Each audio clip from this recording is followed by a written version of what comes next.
আল্লাহ পাক আমার রাসূলকে শুধু এই প্রক্সিমাস সেন্টারে নিলেন না, শুধু প্রথম আকাশে নিলেন না, এক চোটে উম্মে হানির ঘর থেকে তিনি একটা স্পেশাল ফ্লাইটে চললেন, বোরাকে চললেন, এক চোখের পলকে, মনের গতিতে। কিসের গতিতে? মনের গতি। মনের গতির চেয়ে বড় গতি আছে? মক্কা গেছি, গেছি না? এই গেছি কিনা বলেন, গেছি কিনা বলেন? মক্কা গেছি, গেছি কিনা? আমেরিকা চলে গেছি, গেছি কিনা? গেছি। তাহলে এটাকে একটা গতি না বলেন? মনের গতি। আমার নবীর উরুজ হয়েছে, আমার নবীজির ইসরা হয়েছে, অবশ্যই হয়েছে। ইসরাকে যে অস্বীকার করবে সে কাফের। সুবহানাল্লাযী আসরা, রাত্রি ভ্রমণ হয়েছে। তিনি মক্কা মুকাররমা থেকে প্যালেস্টাইন চলে গেলেন, যে প্যালেস্টাইন এখনো হুড়োহুড়ি আছে, আছে না নাই? মারামারি আছে না নাই? আছে। আল্লাহ তুমি বাইতুল মুকাদ্দাসকে তুমি আল্লাহ মুসলমানদের হাতে তুলে দাও, বাইতুল আকসাকে তুমি আল্লাহ মুসলমানদের হাতে তুলে দাও। জোরে বলো আল্লাহুম্মা আমিন। আমার নবীজি চললেন, চলে গেলেন, বাইতুল আকসায় হাজির হলেন। বাইতুল আকসায় হাজির হওয়া মাত্র আল্লাহ পাক করলেন কি, আমার নবীর সৌজন্যতায় সব পয়গম্বরকে বাইতুল আকসায় হাজির করলেন। একটু আস্তে করো সুবহানাল্লাহ। সব নবীকে হাজির করলেন। সব নবীকে হাজির করে দিয়া জিবরিল আমিন আমার রাসূলকে লক্ষ্য করে বলছেন, ইয়া রাসূলুল্লাহ, এই যে সব নবীরা এখানে এসেছেন, আপনি সামনের মুসল্লায় দাঁড়াবেন, আপনি নামাজের দায়িত্ব পালন করবেন। ইমামুল মুরসালিন, খাতামুন নবিয়্যিন, আমার নবী মুহাম্মদ সাল্লাল্লাহু আলাইহি ওয়াসাল্লাম। আমার বন্ধুগণ, সেই নবীজির মেরাজ হয়ে গেল। অনেক লম্বা কথা, শর্ট সময় আমাকে বলতে হচ্ছে। আমার নবীজি নামাজ পেয়েছেন মূলত 5 ওয়াক্ত না 50 ওয়াক্ত? 50 সালাতান, 50 সালাতান, 50 ওয়াক্ত নামাজ। নামাজ নিয়ে তিনি চলে আসতেছেন দুনিয়ার এই জমিনে, চলে আসবেন। বিভিন্ন স্টেশনে বিভিন্ন নবীর সঙ্গে দেখা। মাঝপথে একজন নবীর সঙ্গে দেখা হলো, যে নবীর ভিতরে তোতলামি ছিল, খুব রাগী মানুষ ছিলেন, ফেরাউনকে মোকাবেলা করেছেন, খুব দামি নবী, যাকে তাওরাত কিতাব দান করা হয়েছিল। সেই পয়গম্বরের নাম কি বলেন? এই কোরআনের সবচাইতে মুসা নামটা কম আসছে না বেশি আসছে? যত নাম আছে কোরআনের সবচেয়ে বেশি নাম কার নাম? মুসার নামটা আসছে। আল্লাহর নাম তো আছেই, কিন্তু মুসার নামটা ব্যক্তি হিসেবে তার নামটা বেশি আসছে। ওয়াইদ কুলতুম ইয়া মুসা, ওয়াইদ ক্বালা মুসা ওয়া মা তিলকা বিয়ামিনিকা ইয়া মুসা। খালি মুসা। এই মুসা আলাইহিস সালাতু ওয়াস সালাম আমার নবীর আগের নবী তিনি ছিলেন, কাছাকাছি নবী ছিলেন ঈসার আগে। তিনি ঈসা আলাইহিস সালাম তার আগের নবী ছিলেন মুসা আলাইহিস সালাতু ওয়াস সালাম। তার সঙ্গে দেখা হলো, পরিচয় পর্ব শুরু হয়ে গেছে। এবার বলছে, আল্লাহ আপনারা কি দিল? 50 ওয়াক্ত নামাজ হবে না? কি হবে না? এবার রাসূল বলছেন, হবে না কেন? আমি তো পারবো, আমার উম্মতও পারবে। শোনেন, আপনি নবী বড় হতে পারেন, কিন্তু অভিজ্ঞতা আমার আগের। আল্লাহু আকবার বলবেন না? কি নবীটা উনি আগের না পরের? আগের নবী। আমি তো জানি আমার উম্মত কেমন ছিল, কেমন করে কি করতে হবে। হবে না? নামাজ কমাতে হবে। আপনি আল্লাহর কাছে যান, আল্লাহ যদি কিছু বলে আপনি আমার নামটা বলেন। জোরে করুন সুবহানাল্লাহ। উনি যাবেন, আবার চলে গেছেন আপিল করতে। কাল আমি তো চলেই গেছিলাম, কিন্তু একজন আটকা দিছে। কে? মুসা। কাম সারা। জোরে করুন সুবহানাল্লাহ। আল্লাহ বলছেন, তুমি আমাকে দেখতে পাবা না। আল্লাহ বলতেছেন, লান তারানি, লান তারানি, আমাকে দেখতে পাবা না কখনো। আল্লাহ, আমি দেখবই, চেষ্টা করি।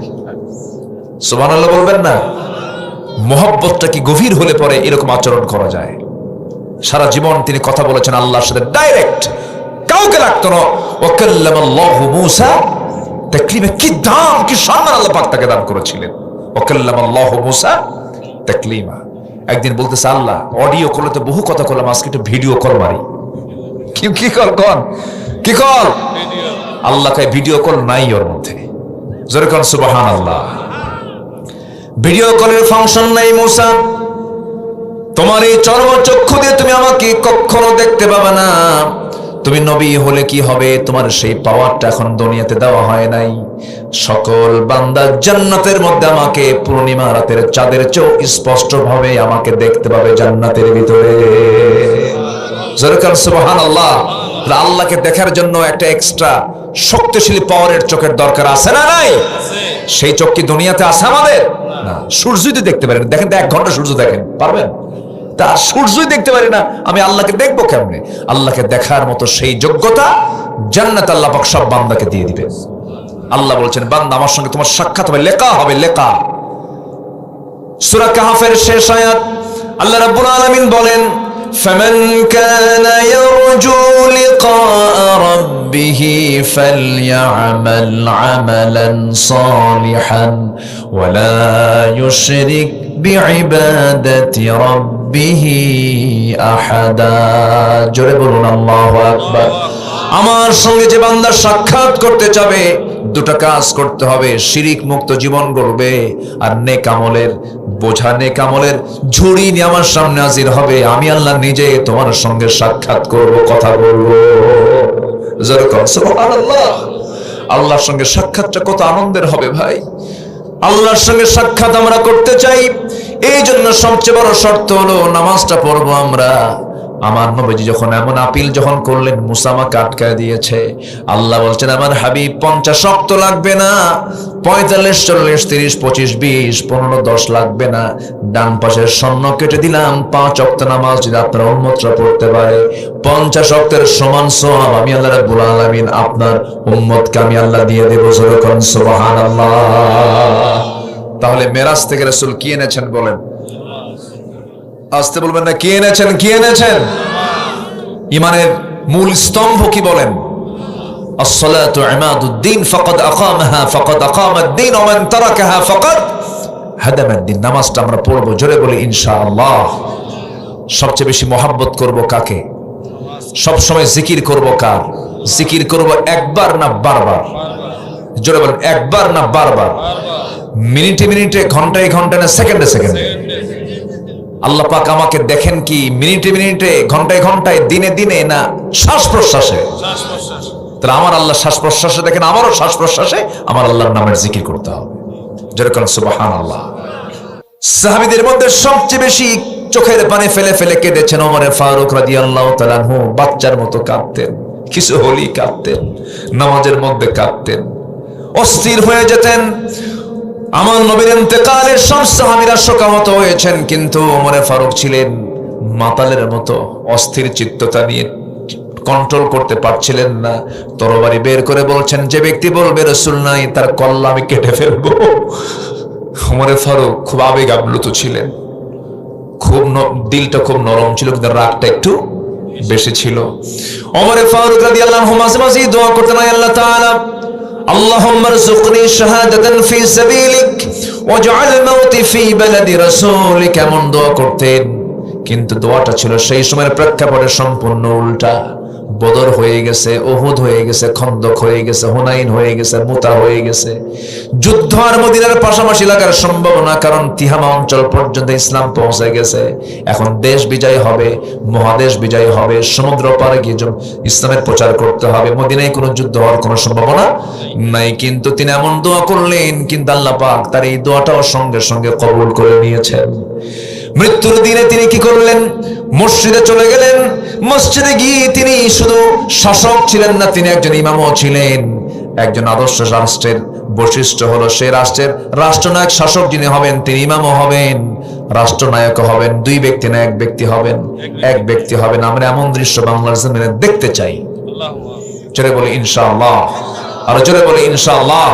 যেদিন আপনি বাংলার ভূখণ্ডে দেখতে পাবেন যে যিনি শাসক তিনি ইমাম, সেই দিন থেকে বুঝতে পারবেন যে এই দেশে আদালত কায়েম হয়েছে।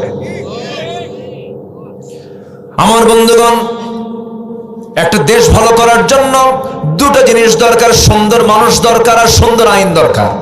সুন্দর মানুষ দরকার, কি? সুন্দর আইন দরকার। ওমর ফারুক রাদিয়াল্লাহু তাআলা আনহু করলেন কি?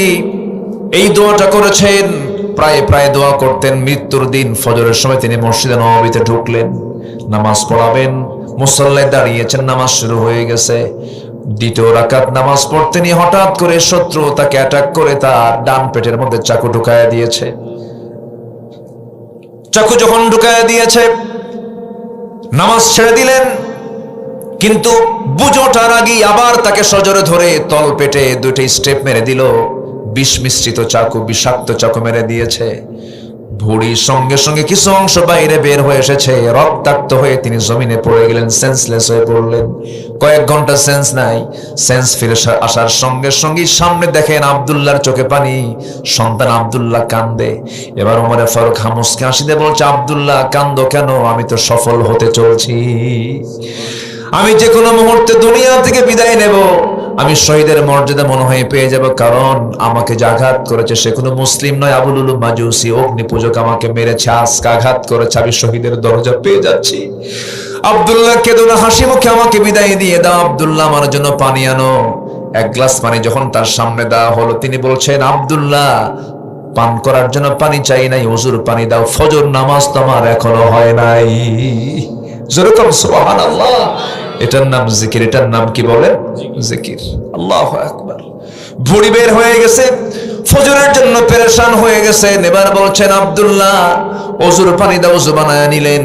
দাঁড়ায় নামাজ পড়লে তো সওয়াব বেশি ভালো উত্তম হয়। চেষ্টা করছেন দাঁড়িয়ে নামাজ পড়ার জন্য, গামছা দিয়া তিনি কম পেটটা বাঁধলেন, কিন্তু পারলেন না। বসে পড়লেন, পারলেন না। শুয়ে পড়ে ইশারা করে নামাজটা পড়লেন। রক্তগুলো গড়ে গড়ে সব শেষ হয়ে যাচ্ছে, জীবন প্রদীপ নিভে যাবে। এমন সময় আব্দুল্লাহকে ডাক দিয়ে বলছে, আব্দুল্লাহ কাসায় রে, কান্দিস কেন? মুখের চোখের পানিগুলো মুছে মুছে দিয়ে বলে, আব্দুল্লাহ তুই চক্ষু শীতল করে আমার সন্তান আমার জন্য দোয়া কর, আমি যেন শহীদের দরজা পেয়ে যাই। আব্দুল্লাহ বলছে, আব্বা ডাক্তার নিয়ে আসছি। ডাক্তার সামনে বসে গেছে। ডাক্তার কি করবা করো। এক গ্লাস দুধ দেওয়া হলো, আপনি দুধ পান করুন আমিরুল মুমিনিন। এক গ্লাস দুধ যখন পান করতে নিয়েছেন, দুধ পান করে ঠিকই করেছেন, স্টমাকে গেছে, কিন্তু স্টমাকে দুধটা থাকলো না, নারী ফুটো হয়ে গেছে, ভুঁড়ি থেকে বের হয়ে যাচ্ছে। ডাক্তার কান্না আটকাতে না পেরে হাওয়া করে কেঁদে বলছে, আমরা আমিরুল মুমিনিন কার পাবো না, তিনি দুনিয়া থেকে বিদায় নিবেন। এবার ওমর ফারুক বলছেন, ও ডাক্তার তুমি আমাকে এমন কথা বলছো, আমি তো খুশি হয়েছে, আমি দুনিয়া থেকে বিদায় হব, কারণ নাকের মধ্যে জান্নাতের ঘ্রাণ পেতেছি। আমি দুনিয়া থেকে বিদায় নেব, আমাকে বিদায় দিয়ে দেবে তোমরা কিছুক্ষণের মধ্যে, আমি আশা করি। ও ডাক্তার তুমি চলে যাও। ডাক্তার চলে যাচ্ছিল, সেই সময় তিনি লক্ষ্য করে দেখেন তার পাজামার কাপড়টা গিরার নিচে। আস্তে করে বলছেন, ও ডাক্তার এইদিকে আসো, তুমি কই হাদিসটা পড়ো নাই, যার পাজামার কাপড় গিরার নিচে থাকবে লা ইয়ামুদুরুল্লাহ ইয়াউমাল কিয়ামা, ওই বান্দার দিকে আল্লাহ কখনো নজর দেবেন না, তাকাবেন না। তাদের পাজামার কাপড় ঠিক করো। চিন্তা করুন, অন্তিম সময়েও তিনি দাওয়াতের কাজ দিতে ভুল করেন নাই। আল্লাহু আকবার বলেন। দাওয়াতি কাজে তিনি দাওয়াতি কাজ করতে তিনি চুল পরিমাণ তিনি ভুল করেন না। এটাই হলো জিকির। সব সময় সবাইকে ভুলে গেল, যাকে ভোলা যাবে না, যার পথ ভোলা যাবে না, তিনি চিল্লায় বলুন, কে কে কে কে? আল্লাহ। আমরা আল্লাহকে ভুলবো না, জোরে বলি ইনশাআল্লাহ। আল্লাহ কবুল করুন, জোরে বলি আমিন। এবার আব্দুল্লাহকে ডাক দিয়ে বলছেন, আব্দুল্লাহ আমার শেষ একটা ইচ্ছা, আমার বন্ধু প্রথম খলিফা তিনি 2 বছর আগে ইন্তেকাল করলেন, আমি তাকে নিজ হাতে নবীর কবরের পাশে শোয়া দিলাম। আমার বড় লোভ হয়, আমি যদি আমার নবীর পাশে ঘুমাতে পারতাম, একটু ব্যবস্থা করে দাও। আব্দুল্লাহ বলছেন, আব্বা জান কি করতে হবে বলেন? ওই জায়গা তো আমার না আব্দুল্লাহ, ওই জায়গার মালিকানা হলো খাদিজা আয়েশা সিদ্দিকা রাদিয়াল্লাহু আনহা, তার কাছে যাও। উম্মাতুল মুমিনিন চলে যাও, উম্মুল মুমিনিনের কাছে চলে যাও। তার কাছে গিয়ে যখন এমন প্রস্তাবনা দেওয়া হলো, আম্মা জান আয়েশা সিদ্দিকা রাদিয়াল্লাহু তাআলা আনহা চোখের পানি মুছতে মুছতে বলছেন, আহারে এত বড় একজন ব্যক্তি, মহান ব্যক্তি, মহান একজন শাসক আমার কাছে এমন প্রস্তাব দিচ্ছেন, আমি আমার জায়গাটা ওমরে ফারুককে দান করে দিলাম। যেরকম সুবহানাল্লাহ। এই প্রেক্ষাপট থেকে আমি যে জিনিসটা বোঝাতে চেয়েছি, সব ভুলবো কিন্তু আল্লাহকে কখনো ভোলা যাবে না, রাসূলকে কখনো ভোলা যাবে। নবীর মুহাব্বত লাগবে, নবীর আনুগত্য লাগবে, আল্লাহর ভালোবাসা লাগবে। ফাত্তাবিউনি ইউহিব্বুকুমুল্লাহ। নবীর আনুগত্য লাগবে, কার ভালোবাসা লাগবে বলেন? আল্লাহর ভালোবাসা লাগবে। আল্লাহর ভালোবাসা লাগার জন্য নবীর আনুগত্যটা অপরিহার্য, জরুরি। আমরা রাসূলের আনুগত্য করব এক জায়গায় না সব জায়গায়? এক জায়গায় না সব জায়গায়? সব জায়গায়। আমার বন্ধুগণ, সফল হওয়ার জন্য 1 নম্বর শর্ত হলো ঈমান। আল্লাহ রাব্বুল আলামিন বলেন, ইন্নাল্লাযীনা আমানু ওয়া আমিলুস সালিহাতি লাহুম জান্নাতুন তাজরি মিন তাহতিহাল আনহার যালিকাল ফাওজুল কাবীর। জোরে বলুন আল্লাহু আকবার। কাবীর মানে হলো বড়, ফাউজ মানে হলো সফলতা, যালিকা মানে ওই, ঈমান যারা আনবে ওই কাজের সফলতা হলো সবচেয়ে বড় সফলতা। জোরে কান সুবহানাল্লাহ। একটু মনোযোগ দিয়ে কান লাগাবেন।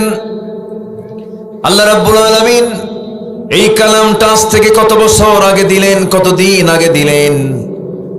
আশ্চর্যের বিষয় কিন্তু এটা ১৫০০ বছর আগে কোরআন নাজিল হওয়ার পরও আজও কোরআনের কোনো বিকৃতি নাই। কোরআনের বিরুদ্ধে কেউ চ্যালেঞ্জ দিয়ে টিকেও থাকতে পারে না, কিয়ামত পর্যন্ত পারবে না। বরঞ্চ গোটা দুনিয়ার সব তথ্যে ভুল থাকবে, কিন্তু কোরআন সমস্ত ভুলকে সংশোধন করবে, তার কেউ ভুল ধরতে পারবে না। জোরে বলি সুবহানাল্লাহ। সেই কালাম থেকে আজকে আমি কিছু কথা বলতে চাচ্ছি, মনোযোগ দিয়ে সবাই কথাগুলো শুনবেন। এখানে যে বসে আছি আমরা লসে আছি না লাভে আছি? ওই জায়গায় যারা মারামারি করছে তারা মনে লাভে আছে মনে হয়। ওরা লসে না লাভে? আর এখানে কি বলেন বলেন বলেন বলেন? লাভ। এই লাভটা কেমন লাভ আমার বন্ধুগণ? এই যে বসে আছি আমরা, চতুর্পাশে ফেরেশতারা বসে আছে, ফেরেশতারা দাঁড়ায় আছে, তারা চতুর্দিক থেকে আমাদেরকে ঘেরাও করে আছে। আল্লাহকে বলছে, আল্লাহ এরা তো জান্নাত দেখলো না, জাহান্নাম দেখলো না, তোমার কথা এই সমস্ত বান্দাগুলো ফেরেশতারা বলবে, আল্লাহ এরা তো জান্নাত দেখলো না, জাহান্নাম দেখলো না, তোমাকে না দেখে বিশ্বাস করে, কোরআনকে বিশ্বাস করে চোখের পানি ফেলে ফেলে কথাগুলো শুনতেছে, মনোযোগ দিয়ে শুনতেছে, তারা নামাজ পড়ছে, রোজা রাখছে, তোমাকে মানছে। ও আল্লাহ মেহেরবানি করে এই সমস্ত বান্দার গুনাহগুলো তুমি আল্লাহ মাফ করে জান্নাতের ফায়সালা করে দাও। ফেরেশতারা এই জায়গায় এই দোয়াগুলো করছে। বলি আলহামদুলিল্লাহ, জোরে বলি আলহামদুলিল্লাহ। কোনো প্রবলেম? শামীম কোথায়? কোনো সমস্যা নাই তো? কি ঘটনা কি? দোকানপাটের বাচ্চা কাচ্চা একটু ঠেলাঠেলি হয়েছে, এই তো, তাছাড়া তো আর কিছু না। আচ্ছা, তাহলে কি এখন ঠিকঠাক? আমি কি, আমার আইডিয়া ঠিক আছে তো? তাহলে আপনাদের টেনশন দূর করলাম, আপনাদের ছেলেরা নিরাপদে আছে, সমস্যা নাই। এই বাচ্চারা একটু ঝামেলা করছে, এটা ঠিক হয়ে যাবে ইনশাআল্লাহ। এগুলো অনুমতি দেওয়া ঠিক না, এগুলো মাহফিলগুলোতে এগুলো পারমিশন দিবেন না, এগুলো ঝামেলা। হয়তো দেখবেন যে বান্ধবী একটা আসছে, কি আমার কথা কি বুঝতেছেন তো? হ্যাঁ, এগুলো বুঝি তো সবকিছু। বয়ফ্রেন্ড গার্লফ্রেন্ড আছে না,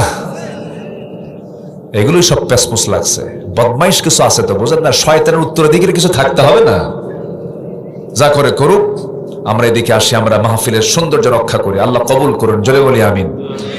হ্যাঁ, কি বিচার করে আসলেন কোন? দেখছেন, বিচার করে আসছে কিন্তু, মাশাআল্লাহ। যাক, আল্লাহ কবুল করুন। ঠিক আছে, দৌড় বেশি মারলে বিপদ হয়।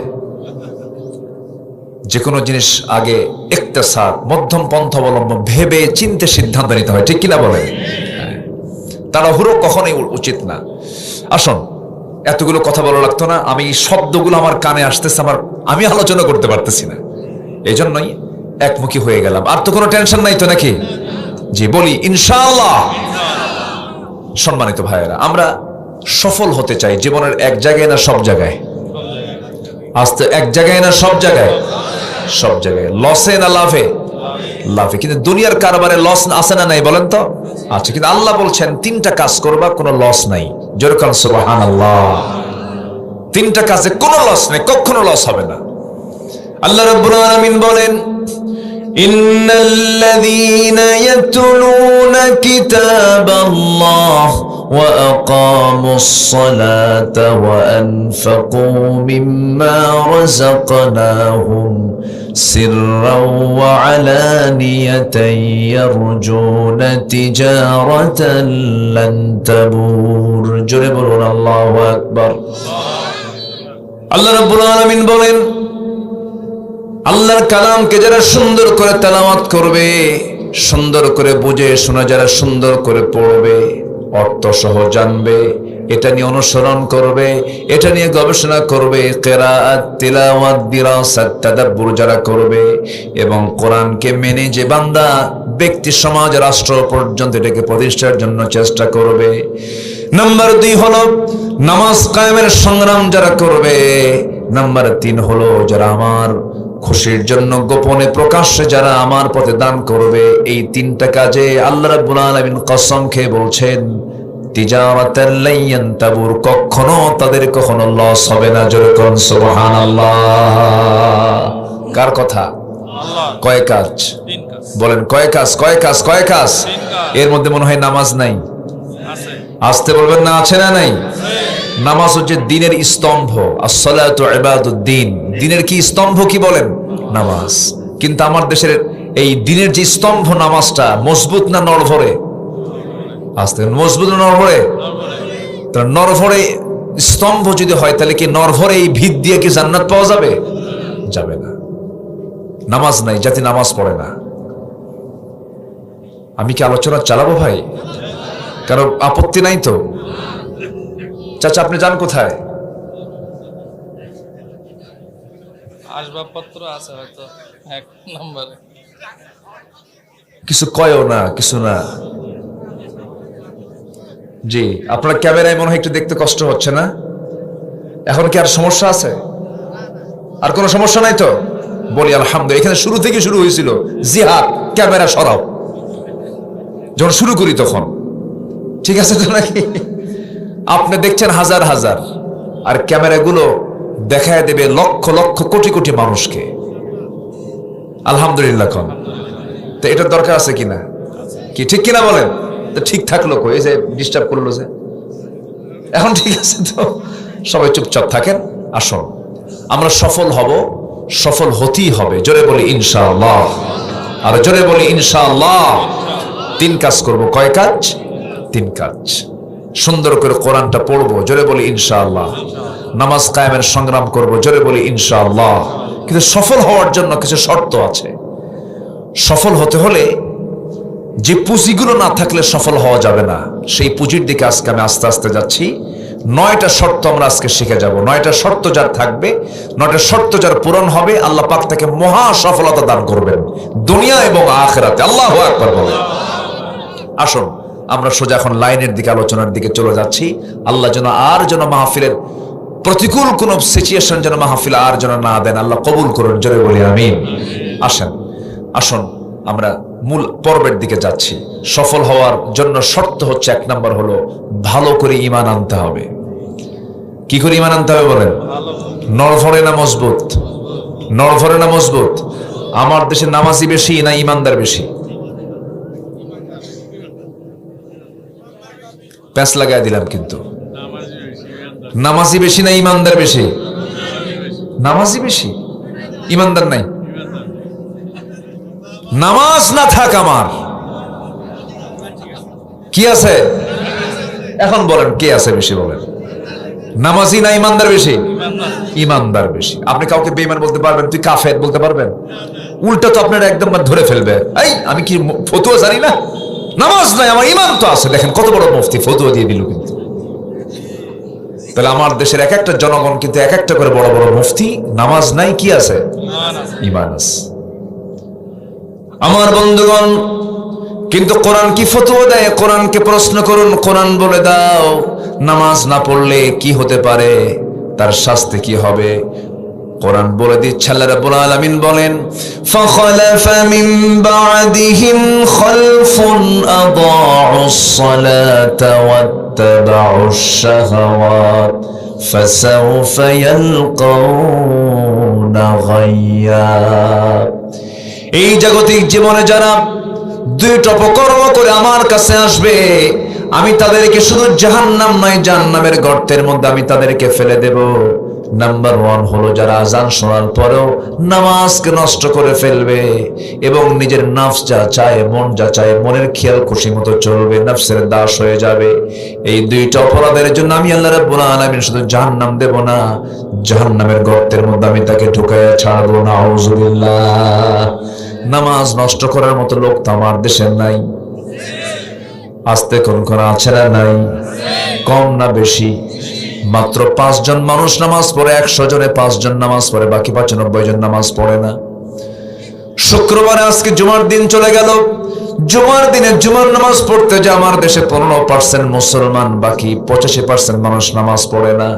এত বিশাল সংখ্যক জনগোষ্ঠী যে নামাজের সঙ্গে সম্পর্ক নাই, এটার অন্যতম কারণ হলো আমার দেশে নামাজের কোনো আইন নাই। কথা বললেই তো আমরা দোষী হয়ে যাব। আব্বা একটু দাঁড়াও তো, তুমি দাঁড়াও তো, একটু দাঁড়াও না, দাঁড়াও দাঁড়াও দাঁড়াও, হ্যাঁ দাঁড়াও, মোবাইল নাও, হাতে নাও, হাতে নাও, একটু ওইদিকে ক্যামেরা ধরো তো, ওইদিকে ধরো, একটু ক্যামেরা ধরো, হ্যাঁ ধরো ধরো।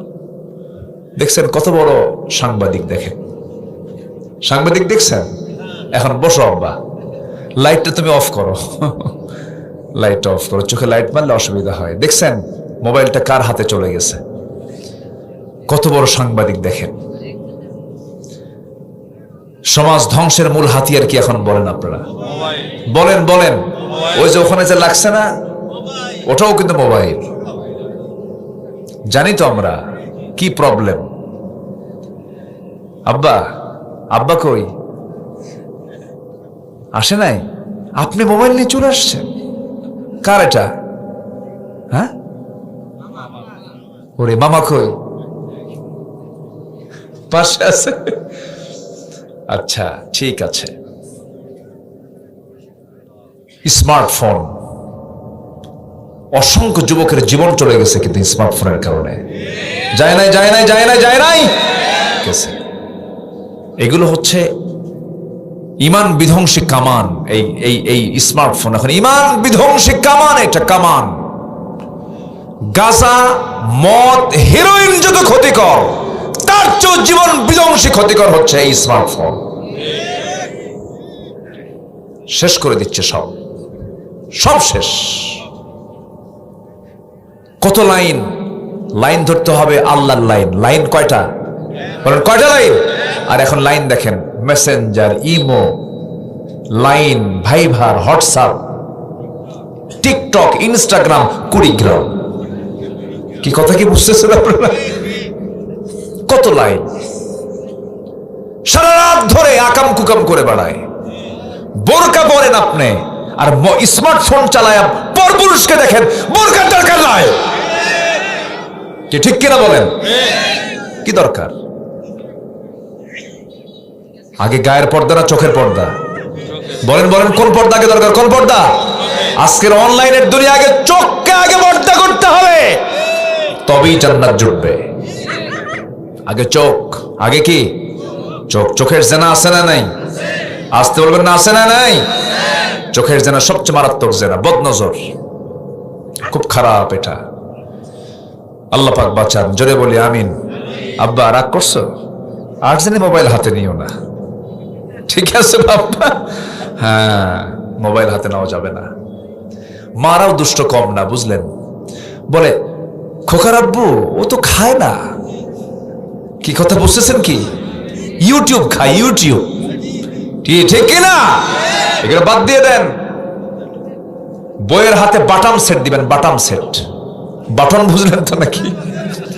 বাটাম প্লাস বাটন, বাটন সেট দেন, বড় জোর থাকতে পারে। কত পরিবার যে ধ্বংস হলো মোবাইল নিয়ে। কার বউ কে নিয়ে শুয়ে থাকে তার হুঁশ নাই। আসতে কন কেন ভাই, আসতে কন কেন? এই মোবাইল। চুয়াডাঙ্গায় মাহফিল, খাইতে বসছে, আমাকে এক মুরব্বী এসে বলে, হুজুর আপনি দোয়া করেন। কার জন্য? আমার বড় মেয়ের জন্য। বিয়ে দিয়েছেন কোথায়? ঠাকুরগা। ঠাকুরগাতে বিয়ে দিলেন কেমনে আপনি? চুয়াডাঙ্গার মানুষ, খুলনা, ঠাকুরগা গেল কেমনে? হুজুর মোবাইল। দূরত্ব যতই হোক কাছে থাকুন, জ্বলে উঠুন আপন শক্তিতে। কি কথা কি বুঝতেছেন আপনারা? সব শেষ। এগুলো যোগাযোগ বাদ। কানেকশন কার সাথে? আসতে বলে কানেকশন কার সাথে হতে হবে? আল্লাহর সাথে। আল্লাহ কবুল করেন, জোরে বলি আমিন। এক নাম্বার শর্ত হচ্ছে ভালো করে ঈমান আনবো আমরা, জোরে বলি ইনশাআল্লাহ। ঈমান আনতে হবে। নামাজ ছেড়ে দেওয়া যাবে না। নামাজকে কখনো এক মুহূর্তের জন্য বাদ দেওয়া যাবে না। সবচেয়ে বড় আসামি আল্লাহর কাছে হলো যে বান্দা নামাজ না পড়ে আসবে আল্লাহর কাছে।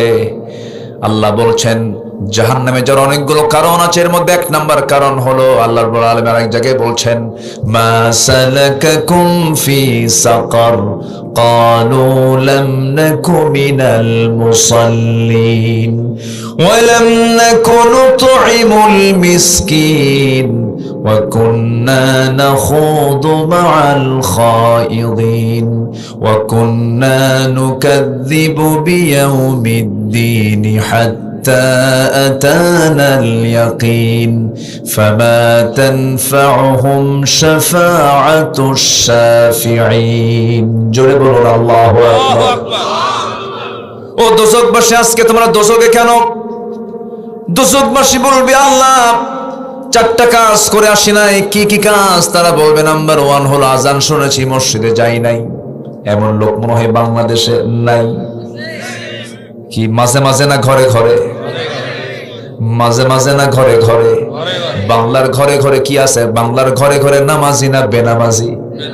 আলহামদুলিল্লাহ, কম কথা। বাংলার ঘরে ঘরে বেনামাজি, আলহামদুলিল্লাহ। হ্যাঁ, পোড়া কপাল আমরা। নেতা পাইনি তো। নেতা যদি পেতাম ভালো মতো তাহলে জাতির সবাই নামাজি হয়ে যেত। জাতি হাতে হাতে নামাজ দেয়নি, হাতে হাতে বিড়ি দিছে। বিড়ি এদের নির্বাচন আসে দেয় বিড়ি, আসলে আসলে না। রাগ করতেছেন নাকি আপনারা? শোনেন, ওয়াজে 16 বছর বহু আমাদেরকে বাধা দেওয়া হয়েছে। 16 বছর আমাদেরকে ওয়াজ করতে দেয়নি। দেখেন না, এখন ডানে বামে কেউ নাই। আর ওই সময় ডানে বামে ডজন খানেক কিরামুন কাতিবিন বসে রাখত। বলতো হুজুর ওয়াজ লাইন কিন্তু আলাদা। আকাশ নিয়ে কবেন আর কবর নিয়ে কবেন, দুনিয়া আমরা দেখে নেব। কি কথা কি বুঝতেছেন? এইগুলো বলতো ওরা। ওই সময় আর নাই। ওই সময়ের বাংলার জমিন আর আসতে দেব না আমরা। আসতে কোন করে জোরে বলুন ঠিক কিনা? আসতে দেব না। মাহফিলে কথা বলতে দিত না। সেই দিন আমরা আর দেখতে চাই না। অনেক ভুল করেছি, আর ভুল সিদ্ধান্ত এই জাতি নেবে না। জোরে বলি ইনশাআল্লাহ। এক কথা আমাদের, আমার লিডার সেই হবে যার মধ্যে নামাজ থাকবে। আমার লিডার সেই হবে যে আল্লাহর দল করবে। কারণ প্রত্যেক ব্যক্তিকে তার নেতা সহ আল্লাহ পাক হাসরের দিন ডেকে নেবেন। তোর নেতাকে নেতা নিয়ে আয়। নেতা ছাড়া তোর বিচার হবে না। নেতারও বিচার করব, তোরও বিচার করব। তখন নেতার কর্মী লাগবে মারামারি। তখন কর্মী কবে আল্লাহ আমি তো যেতে চাইনি, ও আমারে নিয়ে গেছে। আল্লাহ তুমি আমাকে যদি জাহান্নাম দাও, ওরে ডাবল জাহান্নাম দিও। কি কথা কি বুঝতেছেন? সব কোরআনের কথা ভাই, সব কোরআন থেকে বলতেছে আমি। সব কোরআনে ইয়াউমা নাদউ কুল্লা উনাসিম বিইমামিহিম, সব আছে আল্লাহ পাক কোরআনে বলে দিয়েছেন। তাহলে সবাই কি নামাজ পড়তে রাজি আছি? বাংলার ঘরে ঘরে বেনামাজি না নামাজি? বলেন কি চাবো? কি চাবো আমরা? বলেন বলেন। বাংলার ঘরে ঘরে আমরা বেনামাজি চাই না নামাজি চাই? বাংলার ঘরে ঘরে যারা নামাজি কায়েম করতে চান, তারা রাষ্ট্রীয় পর্যায়ে 1 নম্বর কাজ হবে নামাজের আইন পাস করা। এর জন্য দরকার অন ইসলামী দল না ইসলামী দল। এই তো রাজনীতি শুরু হয়ে গেল। কি রাজনীতি না? হ্যাঁ মাশাআল্লাহ, বলি আলহামদুলিল্লাহ। আমাদেরকে রাজনীতির কথা বলতে দেয় না কেন? হুজুর আপনারা ওয়াজ করবেন, আমরা রাজনীতি করব। মানে ওরা আকাম কুকাম করবে, ওরা মদের দোকান দেবে, আমরা দোয়া করব। হ্যাঁ, ওই দিন আর নাই বাংলাদেশে। আল্লাহ কবুল করুন, জোরে বলি আমিন। আপনি এখান থেকে মধুইল বাজার নাকি মধুইল বাজার হোন্ডা নিয়ে রওনা দিয়েছেন। হঠাৎ করে মাঝ পথে খাদে পড়ে, হোন্ডা বেলাইন খাদে পড়ে আপনার হাতটা বেকায়দায় পড়ে কবজিটা ভেঙে গেছে। আপনাকে মধুইল হসপিটালে নিল অথবা পত্নীতলায় নিয়ে চলে গেল। নজিপুর নাকি? নজিপুর আর পত্নীতলা কোনটা? নাম দুটা কেন? আচ্ছা যাই হোক, বুঝি না আমি, এটা মাঝে মাঝে ভুলে যাই আমি। আচ্ছা, নজিপুর হসপিটালে ভর্তি করালো। এখন আপনার হাত ভাঙছে। আপনি ডাক্তারকে বলছে, ডাক্তার ভাই, ও ডাক্তার ভাই, আপনি আমার মাথা থেকে পা পর্যন্ত সব জায়গায় আপনি হাত দেন, কবজিতে হাত দিয়েন না। কি বুঝতেছেন আপনি? ওর হাত ছাড়বে? হাত ছাড়ার জন্য শর্ত কি? সব জায়গায় হাত না দিলেও ওই ভাঙ্গায় হাত দিলে চাঙ্গা হবে। ভাঙ্গায় হাত দিলে কি হবে? চাঙ্গা হবে। তো এখন আমার দেশের ভাঙ্গা কোথায়? রাজনীতি। আমার দেশে এখন সৎ নেতা নাই, এখানে সমস্যা। এই সমস্যার জন্য আলোচনার ভিতরে কোরআনকে সামনে রেখে সৎ নেতৃত্বের কথা বলার দরকার আছে না নাই? বলতে হবে কথা। শুনতে রাজি আছেন তো ইনশাআল্লাহ? আল্লাহ কবুল করুন, জোরে বলি আমিন। সবাই কি নামাজ পড়তে রাজি আছি? কি 7 দিনে একবার না দিনে 5 বার? বলেন 7 দিনে একবার না দিনে 5 বার? কি দিয়ে শুরু হবে বলেন? কোন ওয়াক্ত দিয়ে শুরু হবে? আপনার মসজিদে সবচেয়ে বেশি মুসল্লি কোন ওয়াক্তে? সবচেয়ে কম মুসল্লি পাওয়া যায় কোন ওয়াক্তে? ফজরে। মানুষ বাড়িতে থাকে কখন বেশি? ফজরে। কি করে? মেরাজে যায়। আজকে কিসের রাত কম? এই জন্য কইলাম মেরাজে যায়। নামাজ নাই। 5টা বুড়া হাজির হয় মসজিদে, 5টা বুড়া। চাচাকে বলা হয় বুড়া চাচা, আপনি মসজিদে আসছেন কেন ঠান্ডার ভিতরে? আপনি তো মাজুর না আসতে হতো। বাবা আমিও আসতাম না, বুড়ি নাই। বুড়ি থাকলে আমি আসতাম না। বাস্তব কথা বলছি ভাই, বাস্তব কথা, একটাও অবাস্তব বলছি না। মসজিদ কান্দে। মসজিদ কি করে? কান্দে। মুসল্লি নাই। মসজিদ পাকা, মুসল্লি নাই। আহা, মসজিদ আছে, মুসল্লি নাই। ফজর নামাজের আজান হয়ে যায়, আসসালাতু খায়রুম মিনান নাওম, এমন সুন্দর সুরের আজানটা দেওয়া হয়, ইমানদারের ঘুমটা ভাঙ্গে না। আহা, শয়তানও কম শক্তিশালী নয়, তবে শয়তানের কায়দা কিন্তু দুর্বল।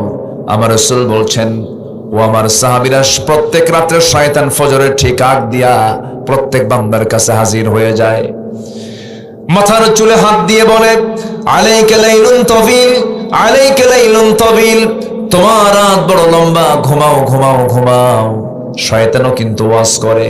শেষ পর্যন্ত 3টা গিট মেরে সেখান থেকে চলে যায়। রাসূল বলেন, সেই 3টা গিট যদি ছুটাতে চাও, 3টা আমল তোমাকে করতে হবে। 1 নাম্বার হলো, প্রথম গিট ছুটবে যখন তুমি বিছানা থেকে নিজের পিঠটা তুমি যখন সরায় নিবা আজান শোনার সঙ্গে সঙ্গে। নাম্বার 2 গিট চলে যাবে ওযু যখন সুন্দর করে বানায় নিবা, আর পায়ে হেঁটে হেঁটে যখন মসজিদের দিকে রওনা দিবা, নামাজে দাঁড়াবা, নামাজ শেষ হবে, শয়তানের 3 নাম্বার গিট ছুটে যাবে। 24 ঘন্টা শয়তান তোমাকে ওয়াসওয়াসা দেওয়ার জন্য আসতে পারবে না। অতএব শয়তান তাড়ানোর জন্য দিনের প্রথম কাজটা হবে কি বলেন তো? কোন নামাজ? বলেন ভাই বলেন, কথা বলেন, কোন নামাজ? ফজর। নামাজের লিডার হলো ফজর। 5 ওয়াক্ত নামাজের ভিতরে সবচেয়ে বেশি ফজিলতের নামাজ হলো ফজর। আল্লাহ রাব্বুল আলামিন বলেন, তানাজ্জালুল মালাইকাতু ওয়ার রূহু ফিহা বিইذনি রাব্বিহিম মিন কুল্লি আমরিন সালাম হিয়া হাত্তা মাতলাইল ফজর। আল্লাহ রাব্বুল আলামিন আরেক জায়গায় বলছেন, আকিমিস সালাতা লিদুলুকিশ শামসি ইলা গাসাকিল লাইলি ওয়া কুরআনাল ফজর ইন্না কুরআনাল ফজরি কানা মাশহুদা। আল্লাহু আকবার।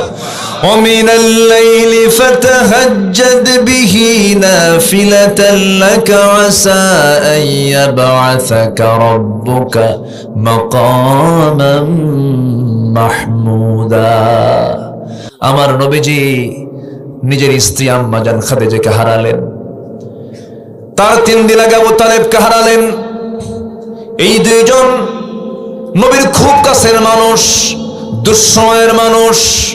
যে সময় মক্কার পাষণ্ড কাফেররা সাইয়েদনা খাব্বাবকে মারতে মারতে পিঠের চামড়া তুলে ফেলেছে, পিঠটা আগুন দিয়ে ঝলসায় দিয়েছিল, খোবাইবকে মারতে মারতে দুনিয়া থেকে বিদায় পর্যন্ত করেছিল।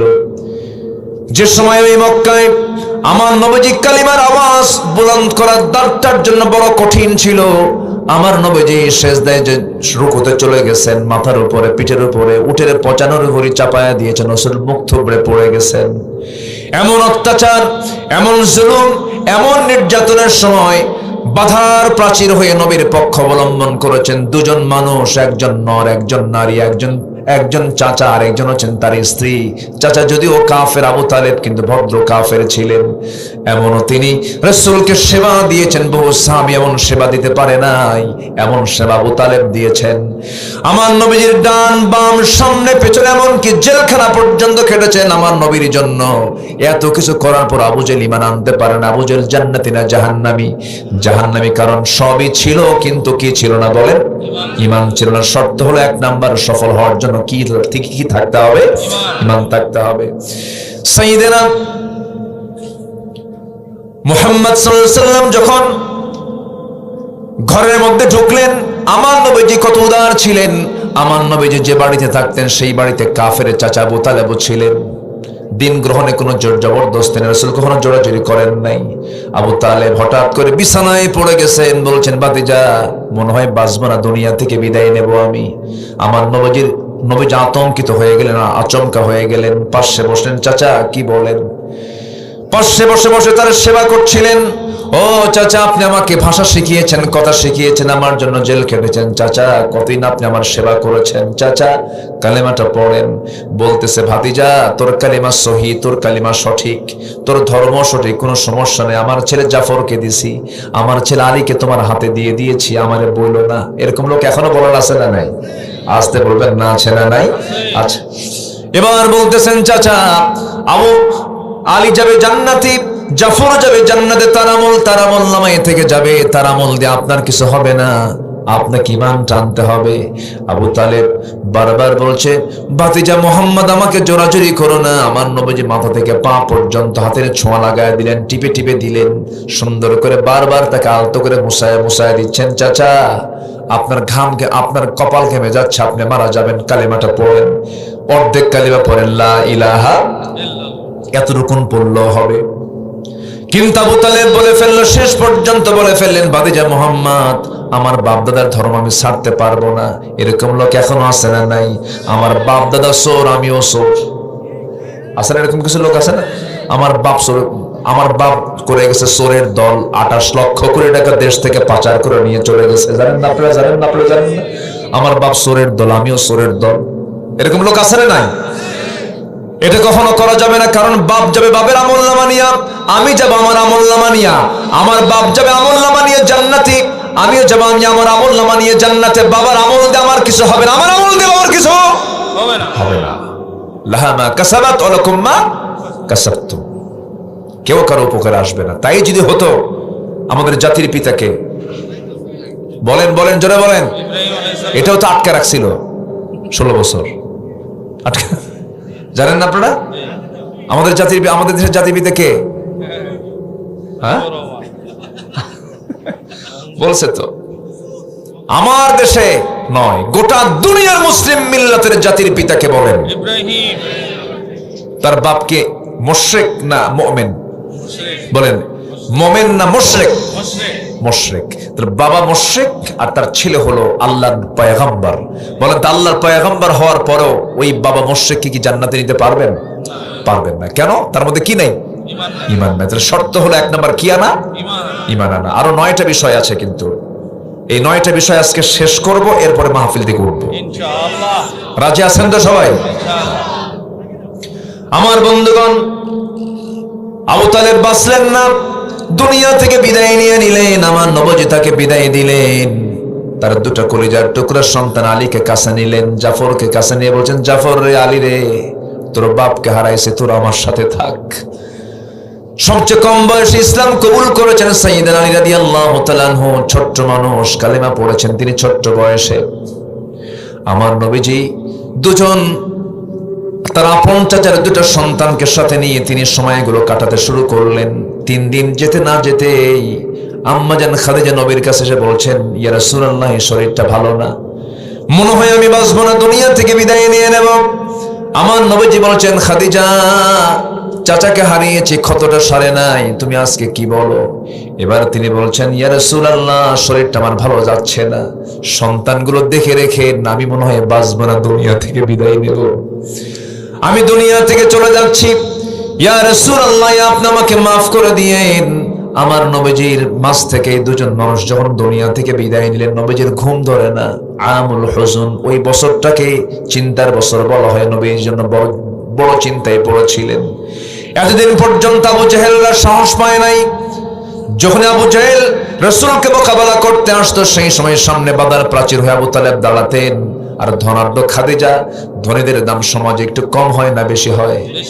আসতে কমেন না, কম হয় না বেশি হয়? কারণ টাকার প্যাঁচ লাগায় দিলে, টাকার শর্ট লাগায় দিলে কিন্তু সব জায়গায় শর্ট, ঠিক কিনা বলেন? এই বিষয়টা খুব গুরুত্বপূর্ণ ছিল। খাদিজা বিশাল সম্পদের তিনি ধনকুবের, তিনি একজন ধনী ছিলেন।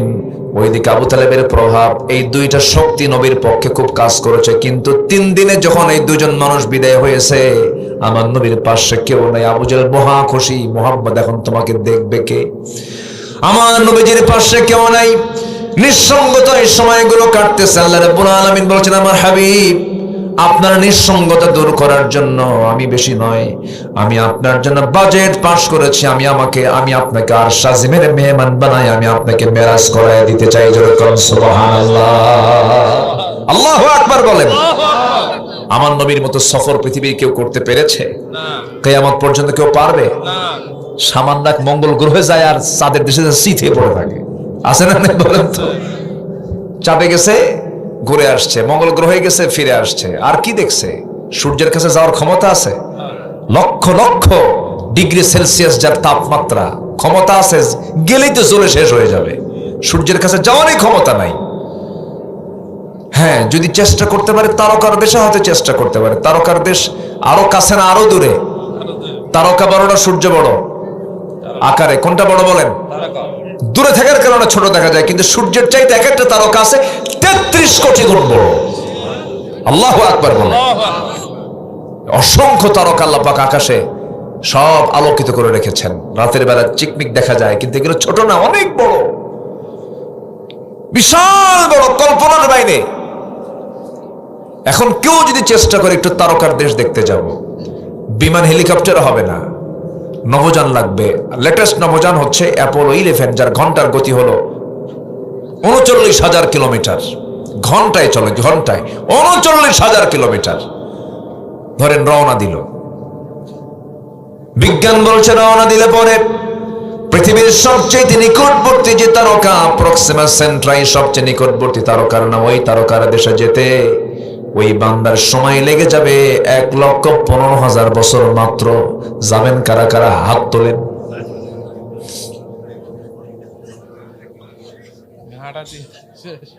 ঘাটাতি শেষ না? এই যে কি সুন্দর করে বলো, ঘাটাতি শেষ মানে রাস্তায় শেষ। আমাদের ভাষাগুলো অনেক সুন্দর, মাশাআল্লাহ, বলি আলহামদুলিল্লাহ।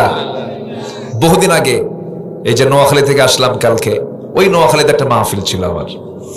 আমাকে বললো, হুজুর উত্তরবঙ্গের মানুষ তো এক ভাষায় কথা বলে, আমরা আরেক ভাষায় কথা বলি, তো আপনি এমন একটা বাক্য বলবেন উত্তরবঙ্গের যেটা আমরা বুঝবো না।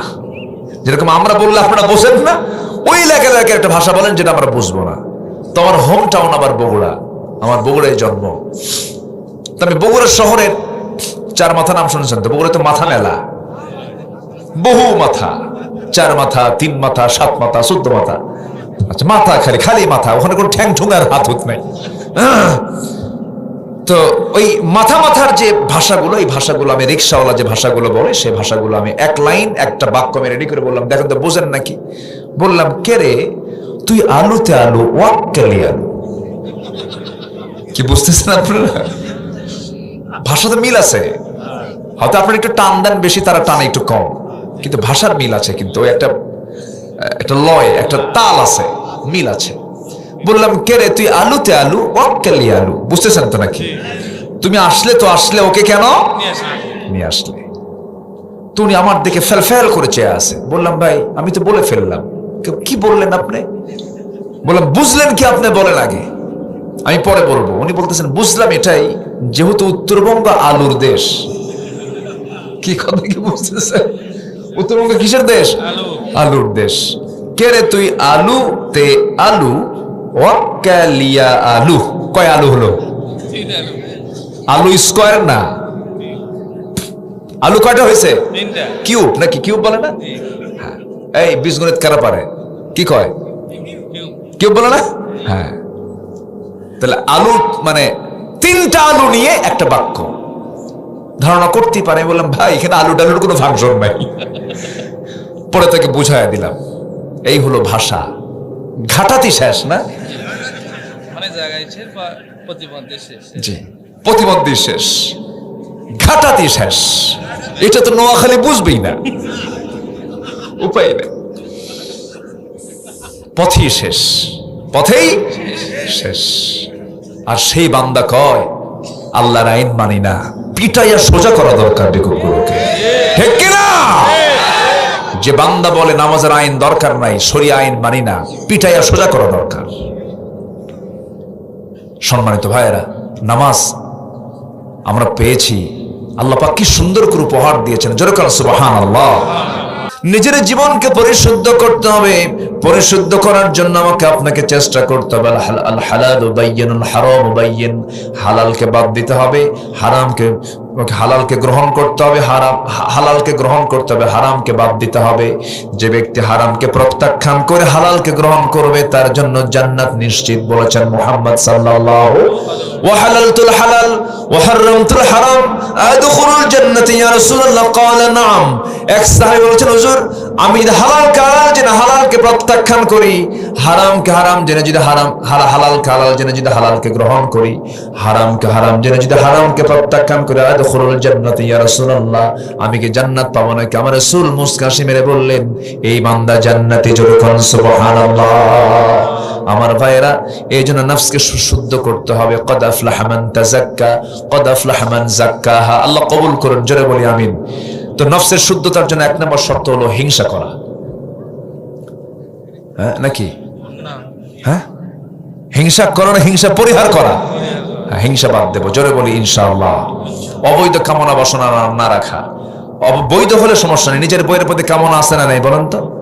আসতে কয়, এই নিজের বইয়ের প্রতি কামনা বাসনা আছে না নাই? আছে, কিন্তু অন্যের বইয়ের দিকে তাকাতে ইচ্ছা হয় কিনা? সুন্দরী মহিলা হেঁটে যায়, তাও তাকাতে ইচ্ছা হয় না? সব কি ফেরেশতা নাকি? বুঝলাম না। ইচ্ছা হয় কিনা বলেন? ইচ্ছা হলে মানুষ, না হলে ফেরেশতা।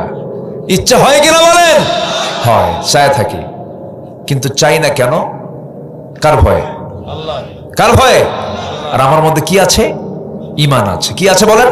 ঈমান আছে। ঈমান আছে, কার ভয় আছে? এই জন্য তাকায় না, মন কিন্তু চায়, যে চেয়ে থাকি। দেখেন আমাদের কবি নজরুল, আমাদের জাতীয় কবি, অনেক কবিতা লিখেছেন ঈমানের উপর, অনেক মজবুত। আবার মাঝে মাঝে পাগলামিও করেছেন। তুমি নারী তাই চেয়ে থাকি, সে মোর কি অপরাধ? দেখছেন আছে না এরকম? চেয়ে থাকি না, সব নারীর দিকে তাকানো যাবে না। আল্লাহ পাক যাকে জায়েজ করেছেন তার দিকে আমরা তাকাবো, জোরে বলি ইনশাআল্লাহ। একটার দিকে তাকায় সন্তুষ্ট হচ্ছেন, আরো দরকার আরেকটা বিয়া করেন, তাও সন্তুষ্ট হচ্ছেন, আরেকটা বিয়া করেন, তাও হচ্ছেন, আরেকটা বিয়া করেন, তাও অন্যের বইয়ের দিকে তাকানো যাবে না। এই ওয়াজ আমার মায়েরা যে কি কবে আল্লাহ জানে। হুজুর সংসারে তো আগুন ধরা দিয়ে গেলেন দেখতেছি। আমি বলছি কি আর ওনারা বুঝলেন কি আমি জানি না। কিছু কিছু মহিলা আছে, তুমি যা করো করো, বউ কিন্তু আমি একটাই। দেখেন ওটা কত বড় বদমাইশ। এরকম মহিলা কিছু আছে না নাই বলেন তো? আসেন দোয়া করি নাকি? বাড়ি যাবেন না আপনারা? বাড়ি যাবেন না আপনারা? তো থাকেন, আমি যাই। এত দ্রুত সময় কেমনে গেল আমি বুঝলাম না। 12টা বাজে, সারা কি জানাজা সহ। খুব ভালো, আপনারা বলি আলহামদুলিল্লাহ। হ্যাঁ আমি বুঝেছি, ঠিক আছে। তাহলে হিংসা, অহংকার, অবৈধ কামনা বাসনা এটা থাকা যাবে না। আল্লাহ কবুল করেন, জোরে বলি আমিন। ওই 3জন লোক উঠলো কেন? ধরেন তো একটু, ওই যে 3জন, এই যে বসেন। কেউ ওঠে না, এতজনের মধ্যে 2-1 করে উঠবেন, এটা কেমন কথা? বসেন, কোনো নাম্বার টাম্বার নাই, বসেন সবাই। এটা একটু চিন্তা করলেই থাকা যায়, একটু বসেন না, আল্লাহ সহজ করে দেবে, জোরে বলি আল্লাহুম্মা আমিন। জি, এই সময় কেউ বেশি পানি খায় না, বুঝলেন? ভয় ঠিকই থাকে যে বেশি পানি খাওয়া যাবে না। বসেন। নাম্বার 3 হচ্ছে, এই জাতির মধ্যে যেটা খুবই কম সেটা হচ্ছে সত্য কথা কয় না। আমরা সত্য কথা বলবো, সত্যবাদী হব, জোরে বলি ইনশাআল্লাহ। আর সবচেয়ে বেশি মিথ্যা কথা কইছে 54 বছর যারা দেশ চালাইছে। আস্তে কন কেন, আস্তে কন কেন? ওরা ঠকাইছে আমাদের। ওরা কি করেছে বলেন? কেউ 21 বছর, কি বলে, কেউ 16 বছর, কেউ 25 বছর, কেউ 9 বছর, মাঝখান দিয়ে কেয়ারটেকাররা কয়েক বছর। যা করেছে একটার অদাও ঠিক নাই। বলেন একটার অদাও ঠিক আছে? শুধু মিথ্যা আমাদেরকে ধোঁকা প্রতারণা করেছে। অতএব সত্যবাদী যারা, তাদের আমরা সত্যবাদীদের সঙ্গে আমরা সময়টা কাটাবো, তাদের সমর্থন দেব এবং নিজেও সত্যবাদী হব, জোরে বলি ইনশাআল্লাহ। তাহলে সফলতা দিবেন কে?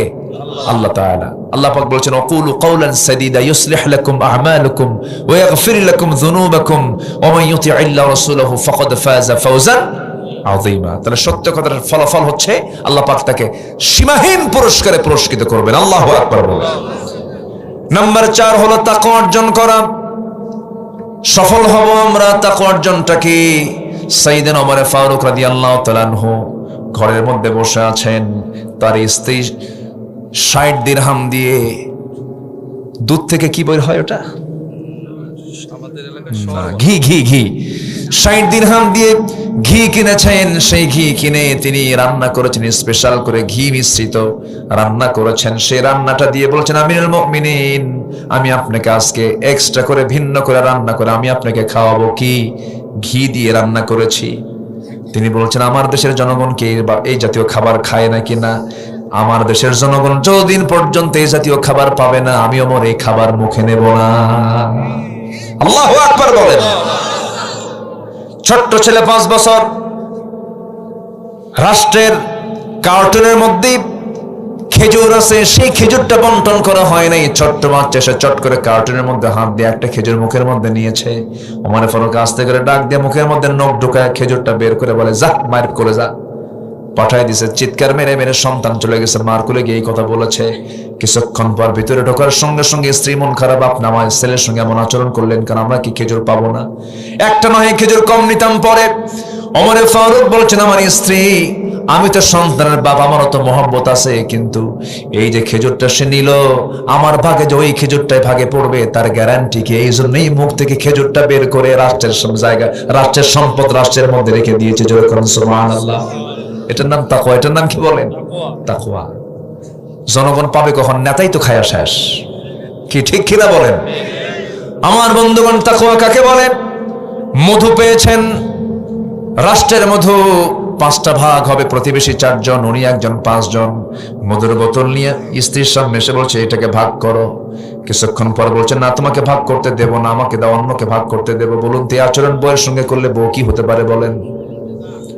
আপনার বউ কি হবে সেটা কোন আগে? সবার বউ তোমার রাবেয়া বস্তির মতো হয়ে আছে মনে হয়। কি প্যাঁচ লাগবে কিনা? লাগবে তো। ওই দিন অন্তত কথা হবে না, বুঝলেন? ওই দিন অন্তত, পরের দিন হতে পারে। 60 বছরের সংসার, বিশ্বাস করলেন না আমাকে। কি কথা কি বুঝতে পেরেছেন আপনারা? মেয়েরা যখন কথা বলা শুরু করে থামে। মেয়েদের ওয়াজ আমাদের চাইতে কম না বেশি? আমরা বলি একটা, আর ওরা বলে কয়টা? একই কথা। আমরা বলবো একবার, তারা বলবে কয়বার? বারবার। 10 বার না, বারবার। আনলিমিটেড হতেও পারে, একটু কমও হতে পারে, একটু বেশিও হতে পারে, কিন্তু তার কথা বলে। কথা বলা দরকার আছে, কারণ বাচ্চা লালন পালনে কথা কম লাগে না বেশি লাগে? এক কথা বারবার একবার কয় না বারবার কয়? বাবা কান্দিস না, বাবা কান্দিস না, বাবা কান্দিস না, থাম থাম, সোনা সোনা, জান জান। আপনি পারবেন? আপনি পারবেন? আপনি এক বেলা শুধু 13 বছরের বাচ্চা আপনাকে থুইয়া যদি বউ বলে যে তুমি একটু দেখো, আমি একটু বিকাল বেলা আসবো, এক বেলা যদি পাল্টে দেয়, বাচ্চা নিয়ে বলবেন থাম থাম থাম। কি ঠিক কিনা? ধমক মারাও সারা, আসার মারাও সারা, আপনি পারবেন না। আল্লাহ পাক মাদেরকে এই ধৈর্য দিয়েছেন, বলুন আলহামদুলিল্লাহ। ভাবেন যে মেয়েরা কেন বেশি কথা বলে? এই জন্য বেশি কথা বলে। কি কথা বুঝতেছেন? কথা বুঝতেছেন? বেগুন পচা আনছেন, বেগুন পচা বেগুন। বৃষ্টির দিনের বেগুন কি হয়? পচা হয়, পোকা ধরে। সেই বেগুন এনে শুধু দিছেন, শুধু বটি দিয়ে কাটা শুরু করছে, যখন দেখছে পোকা, ওই বেগুনের তফসির হয় একটানা 3 ঘন্টা। কি ঠিক আছে কিনা বলেন? আল্লাহ পাক মেয়েদেরকে নেচার দিয়ে বানিয়েছেন। শুনবেন আর বলবেন তোমার ওয়াজ খুব সুন্দর, বলতেই থাকো, বলতেই থাকো, কোনো সমস্যা নেই। রাগারাগি করা যাবে না, রাগলেই হেরে যাবেন, আপনি পারবেন না। খুলিকাত মিন দিলআইন, মেয়েদেরকে সৃষ্টি করা হয়েছে বাঁকা হাড়ে না সোজা হাড়ে? বাঁকা। বাঁকা হাড়ে। এটা কি আমার কথা না নবীর কথা?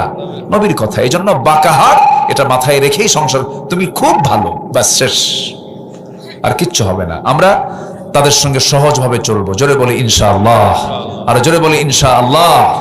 রাগারাগি করা যাবে না। সেদিন এক মহিলা ফোন দিয়ে বলে, হুজুর আমার স্বামী না সকালে 1 তালাক দেয়, বিকাল আর 1 তালাক দেয়, আমি আসি না নাই। কি কথা কি বুঝতেছেন? তো এগুলো আচরণ করলে সংসারে শান্তি হবে? বলেন শান্তি হবে না। আল্লাহ পাক তাকে অর্জন করার তৌফিক দান করুন। তো মধুর বোতল বই থেকে নিয়ে আবার প্রতিবেশীর কাছে দিয়ে বলে, না এটা ভাগ করো তো, 5 ভাগের 1 ভাগ আমাকে দাও। ওনার 1 ভাগ নিয়ে উনি চলে আসলেন, স্ত্রীর সামনে দাঁড়িয়ে বলছেন, আমার স্ত্রী, আল্লাহর কসম করে বলে আমি তোমাকে দারুণ ভালোবাসি, ট্রাস্ট করি, বিশ্বাস করি, আমি তোমাকে সন্দেহ করি নাই। আমি রাষ্ট্র চালাই, তুমি আমার পরিবার চালাও, পরিবার না চালালে আমি রাষ্ট্র চালাতে পারতাম না। কৃতজ্ঞতা প্রকাশ করার দরকার আছে না নাই? ওমর ফারুকের মতো মানুষ বউকে ভয় পেয়েছেন। একটা ছোট্ট ঘটনা, এক লোক এসে স্বামী স্ত্রীর মধ্যে গন্ডগোল বিচারের জন্য আসছে, তার বাড়িতে কাচেরি ঘরে বসে আছে, কাচেরি ঘর পর্যন্ত মানে ড্রয়িং স্পেসে, বাইরের ঘরে বসে আছে।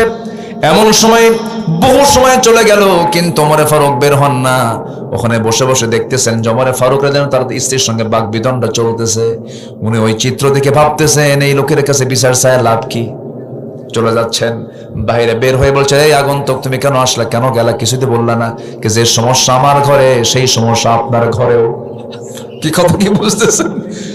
ওমর ফারুক বলছেন, এই তুমি যে ফয়সালা করতে আসছো, দেখো না ওমরের নাম শুনলে পরে শয়তান পর্যন্ত ভয় করে, যে ওমরের নাম শুনলে পরে রোম পারস্য থরথর করে কাঁপে।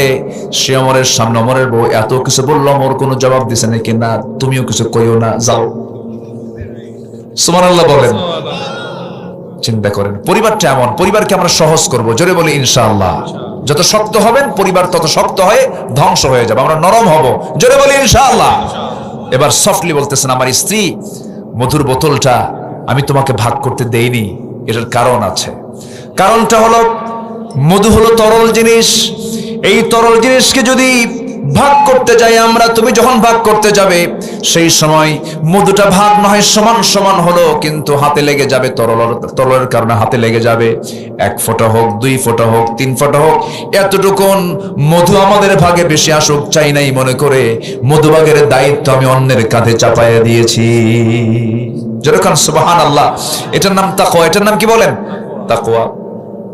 নাম্বার 5 হলো ধৈর্যশীলতা। ইন্নী জাযাইতুহুমুল ইয়াওমা বিমা সাবারু উলাইকা হুমুল ফাইজুন।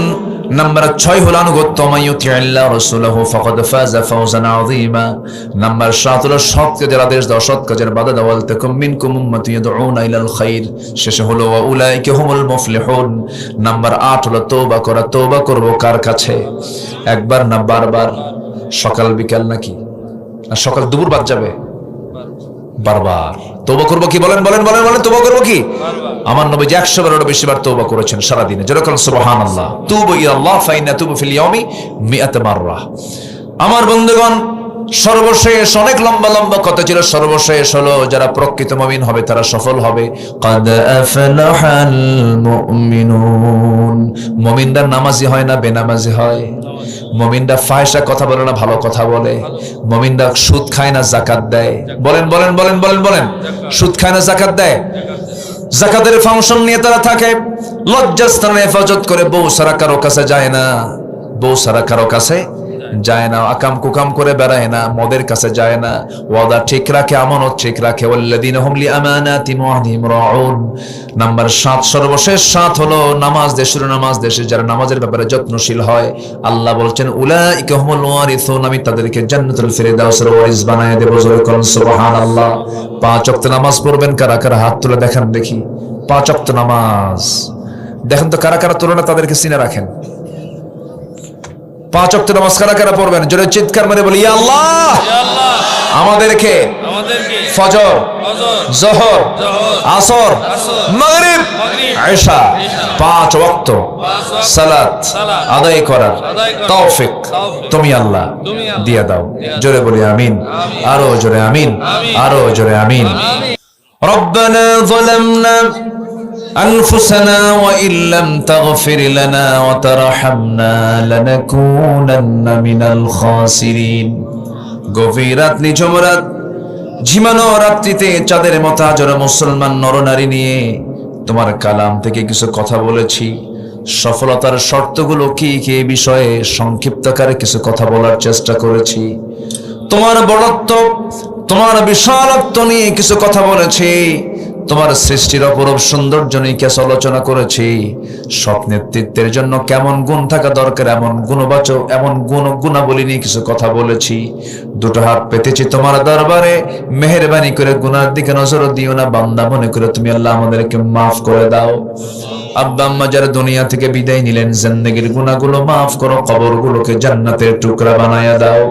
আব্বা আম্মার জন্য কি দোয়া তাও শিখিয়ে দিয়েছো, রব্বির হামহুমা কামা রব্বায়ানি সগীরা, রব্বির হামহুমা কামা রব্বায়ানি সগীরা। এমন ভাইয়া তুলতে পারেন নিজের হাতে নিজের মাকে দাফন করেছেন, নিজের বাবাকে ঘাড়ে করে নিয়ে লাশটা বহন করে কবরে শোয়া দিয়েছেন। আল্লাহ, একাকী যখন ভাবা হয় মনে হয় কেউ নাই আমার। আল্লাহ মেহেরবানি করে আব্বা আম্মা যারা চলে গেল কবরগুলোকে জান্নাতের টুকরা বানিয়ে দাও। ও আল্লাহ, বিশেষ করে মাহফিলটার আয়োজন করলেন যারা, শোনার জন্য কষ্ট করে আসলেন যারা, নাজাতের কারণ বানায় দাও। আয় আল্লাহ তাআলা, আমার ডানে বামে বড় বড় আলেম ওলামা হাত তুলেছেন। আল্লাহ মাহফিলকে বরকতময় করে দিয়েছ। আল্লাহ আলেমদের মিলন মেলা। আয় আল্লাহ তাআলা মেহেরবানি করে আমি নগণ্য গোলাম, এখানে আলেম ওলামা দাড়ি পাকাওয়ালা মানুষ, বুজুর্গ মানুষ হাত তুলেছেন, সবার হাতগুলোকে তুমি আল্লাহ চালায় নিও। আয় আল্লাহ তাআলা, তোমার বান্দাগুলো কিনে হাত তুলেছি। গোটা দুনিয়া 180 কোটি মুসলমান, নেতৃত্ব দেওয়ার মতো একজন মুসলমান ভালো শাসক নাই রে আল্লাহ। ওমরের মতো একজন নেতা তুমি আল্লাহ দয়া করে পাঠায়া দাও। ও আল্লাহ, বাইতুল আকসাকে তুমি আল্লাহ মুসলমানদের হাতে তুলে দাও। এই ক্রান্তি লগ্নে বাংলার জমিনকে তুমি আল্লাহ কোরআনের জন্য কবুল আর মঞ্জুর করে দাও। আল্লাহ, আল্লামা সাইদ রাহিমাহুল্লাহর জীবন, ও আল্লাহ, এরকম করে তোমার পছন্দের কত বান্দার জীবন চলে গেছে, শাহাদাত বরণ করেছেন। তাদের জীবনের মূল চেতনা, মূল আকাঙ্ক্ষা, মূল প্রার্থনা একটাই ছিল, আল্লাহ এই জমিনে কোরআনের দ্বীনের আইন, আল্লাহর আইন এই জমিনে প্রতিষ্ঠা পেয়েছে। আল্লাহ কোরআন আইন প্রতিষ্ঠা পেয়েছে। মেহেরবানি করে এমন দৃশ্য দেখার তৌফিক তুমি আল্লাহ আমাদের সবাইকে দিয়ে দাও। দুনিয়া থেকে কোন দিন বিদায় নেব জানি না, যেদিন মরে যাবো রে, টান মেরে ঘর থেকে বের করে দেবে। জীবনের শেষ গোসলটা হয়ে যাবে রে, মরা মুখ সব দেখে দেখে চলে যাবে রে। 3 দিন যাবে না, চামড়া গুলো গলে গলে পোকার পেটের খাবার হয়ে যাবে রে। মাত্র 7টা দিন পেটের নাইবুরি সব চোখ মুখ কান নাক দিয়ে বের হয়ে যাবে রে। 3 মাসের ব্যবধানে দেখা যাবে ওই কবর থেকে কয়েকটা হাড় ছাড়া আর কোনো কিছুই আর দেখা যায় না। সব মাটি খেয়ে শেষ করে ফেলেছে, সব অংশটুকু পোকার পেটে চলে গেছে। এই তো দুনিয়ার নিয়ম রে আল্লাহ। সে অন্তিম সময় যখন চলে আসবে, জবানে জারি করে দিও লা ইলাহা ইল্লাল্লাহু মুহাম্মাদুর রাসূলুল্লাহ।